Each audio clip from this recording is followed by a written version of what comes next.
वारो हुजे कांग्रेस वारो हुजे जेको शेवा करे थो मां साईं जी प्रार्थना कंदुमि गुरूअ खे प्रार्थना कंदुमि उनखे साईं वॾो ॾाढो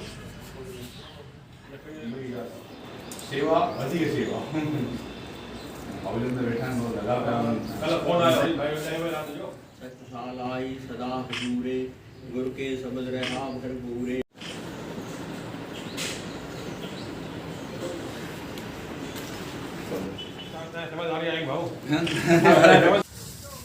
नमस्कार दर्शकों को, हमारे साथ आज सिंधी साहित्य अकेडमी के डायरेक्टर राजेश वाधवानी जी हैं। हम इनसे बातचीत करते हैं। ये अभी अभी नए नियुक्त हुए हैं। राजेश जी, क्या प्राथमिकताएं रहेंगी आपकी सिंधी भाषा को लेकर? देखिए, बहुत चिंता का विषय है। केवल सिंधी नहीं, कई क्षेत्रीय भाषाएं भारत में लुप्त होने की कगार पर हैं और दुर्भाग्य की सिंधी भाषा उनमें अग्रणी है। तो इस भाषा को जीवित रखना ही पर्याप्त नहीं, बल्कि इसका संवर्धन, संरक्षण और विस्तार, मेरा तो ये मानना है कि इसके लिए हमें सबसे ज़्यादा जिस चीज़ की तरफ ध्यान देना होगा, हमारे साहित्य की तरफ, और वो साहित्य आज की युवा पीढ़ी तक पहुँचे, ये एक बड़ी चिंता का विषय है। क्योंकि बिना साहित्य के भाषा को जीवित नहीं रखा जा सकता। लोग भाषा और बोली को समानांतर लेकर चलते हैं, लेकिन मेरा मानना है, अंग्रेजी में एक कहावत है, reading makes a full man, writing an exact man and conversation a ready man. तो सबसे पहले हमें रेडी करना होगा, हमें बातचीत में, हमें बोलने में सिंधी को बढ़ाना होगा। अपने परिवारों में माताओं से मेरा आग्रह रहेगा, और विशेष रूप से एक प्रयास और रहेगा कि मैंने ये महसूस किया, हमारे साहित्य में सिंधी संत साहित्य ना के बराबर बच रहा है। तो जो चीज़ हमारे धार्मिक स्थानों से होकर निकलेगी, उसका प्रभाव कुछ ज़्यादा होगा।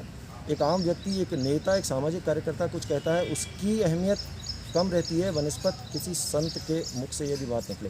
तो संत साहित्य और उस साहित्य के जरिए युवा पीढ़ी को ये बताना कि हमारा साहित्य कितना समृद्ध रहा, हमारी संस्कृति कितनी समृद्ध रही।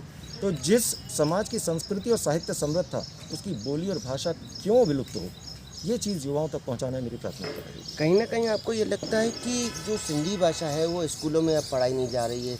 जो आने वाली जनरेशन है या जो इस समय जनरेशन चल रहा है, वो कहीं ना कहीं उस भाषा को, अपनी मीठी बोली को भूल गई है?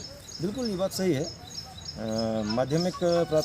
प्राथमिक स्तर पर नहीं, माध्यमिक और हाई स्कूल के लेवल पर तीसरा विषय जो भाषाई होता है, उसमें सिंधी एक विकल्प है। परंतु दुर्भाग्य के मध्य प्रदेश उस क्षेत्र में बहुत पीछे है। यहाँ के विद्यार्थी अपनी मातृभाषा को तृतीय विषय के रूप में नहीं अपना रहे। तो उस तरफ भी चिंता का विषय है, और ध्यान देंगे कि बच्चों को किसी न किसी रूप में जागरूक करें कि वे मिडिल लेवल के बाद जो तृतीय विषय है 10वीं से, वो सिंधी जरूर लें। कहीं ना कहीं ऐसा लगता है कि प्राध्यापक, जो सिंधी के जो शिक्षक हैं, वो भी अब ख़त्म हो गए हैं, और आपने अभी बताया कि एक रोजगार से भी जोड़ा जा सकता है हमारी भाषा को, वो भी नहीं है। बिल्कुल सही है। जब पढ़ने वाले नहीं हैं तो पढ़ाने वालों की नियुक्तियां सरकार क्यों करेगी? ये तो स्वाभाविक सी बात है। लेकिन यदि पढ़ने वाले आएंगे तो सरकार को मजबूर होना पड़ेगा कि विद्यालयों में सिंधी शिक्षक हों। और पूरे प्रदेश की बात करें तो ये संख्या हज़ारों में हो सकती है। एक सरकारी विद्यालय में एक सिंधी शिक्षक, तो पूरे प्रदेश भर के हाई स्कूल जितने हैं उनमें यदि एक सिंधी शिक्षक आ जाएगा तो कितने परिवारों को रोजगार मिलेगा। और लोग लालायित होते हैं शासकीय सेवा के लिए, तो ये तो एक सुनहरा अवसर है। तो पढ़ाने वाला कौन होगा? जिसने पहले पढ़ा होगा। इसलिए प्राथमिकता यही रहेगी कि युवाओं को प्राथमिक स्तर से इस बात के लिए प्रेरित किया जाए कि अपनी भाषा, अपनी बोली की अहमियत को समझिए, और उसके बाद इसे अध्ययन में लाइए, और अध्ययन के बाद खुद तैयार होकर अध्यापन के क्षेत्र में आइए। आप जिस पोस्ट पे अभी बनाए गए हैं, उस पोस्ट के लिए कई ऐसे दावेदार थे, लेकिन भाजपा ने आपको चुना और आपको इस काम की दायित्व दिया। कैसा लग रहा है? अब आगे की क्या रणनीति?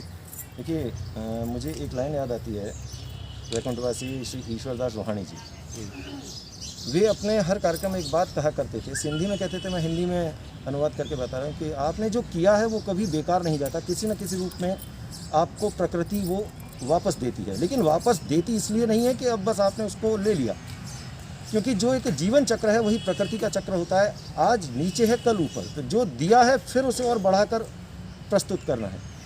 तो बड़ों का आशीर्वाद, माता पिता का आशीर्वाद और संतों की कृपा रही होगी कि मुझे इस दायित्व के लिए चुना गया। प्रसन्नता तो है, लेकिन एक दायित्व बोध भी हो रहा है कि इस दायित्व का निर्वहन अच्छे तरीके से करना है। आगे चल के सिंधी भाषा, सिंधी नाट्य, सिंधी गीत संगीत को लेकर क्या प्लानिंग्स है? देखिए गीत संगीत से ज़्यादा प्राथमिकता मैं देना चाहूँगा नाट्य मंचन को, क्योंकि मैंने बताया ना हमारा साहित्य युवाओं तक पहुँचे, और वो साहित्य पढ़ने में रुचि युवाओं की कम रहती है। पर मैंने ऐसा महसूस किया यदि वो किसी चलचित्र के माध्यम से या नाटक के माध्यम से यदि युवाओं तक जाती है तो वो उनको अच्छा लगता है। और हमने ये भी महसूस किया है टीवी सीरियल में किस कलाकार ने क्या बोला ये याद रहता है, नाटक में किस अदाकार ने क्या बोला ये याद रहता है, लेकिन जो किताब में पढ़ा वो कई बार विस्मृत हो जाता है। तो साहित्य का नाटक के रूप में प्रस्तुतिकरण अधिक से अधिक हो, लोक कलाओं का मंचन हो, ये मेरी प्राथमिकता है। ऐसे आज भी कई ऐसे युवा हैं जो सिंधी भाषा को लेकर आगे आना चाह रहे हैं। बैरागढ़ के भी कई युवा हैं, भोपाल में भी हैं, उनको कैसे मोटिवेट किया है? अकादमी उनको पूरा सहयोग करेगी। कई ऐसे युवा साहित्यकारों ने संपर्क भी किया है, लेखन के क्षेत्र में कुछ युवा साथी आगे आना चाह रहे हैं। जिस तरह का सहयोग उन्हें अपेक्षित होगा अकादमी उसके लिए तत्पर है।